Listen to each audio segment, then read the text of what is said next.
Mas mata pisau. Mata pisau 4. Coba tak kena. Ini yang mata pisau 4.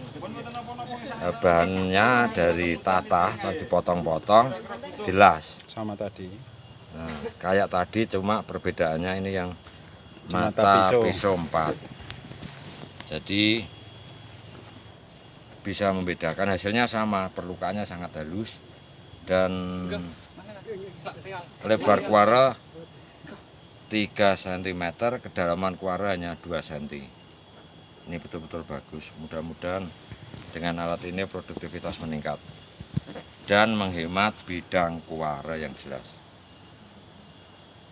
Untuk RPH Plumbon ada 2 alat. Ini RPH Plumbon kita nyoba 2 alat, yang satu mata pisau 4, yang satu masa pisau 8. Terus itunya kan ini perbedaannya mandiri, ini. Pak, ya. Ya. Iya, itu kan baru mandiri. Maksudnya Mudah-mudahan hasilnya sama, perlukaannya sangat halus karena mata pisaunya tajam sekali.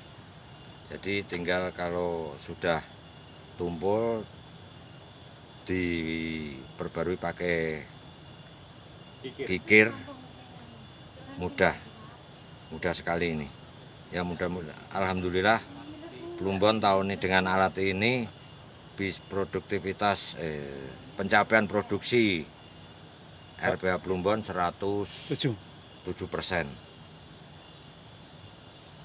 Wes, Mas.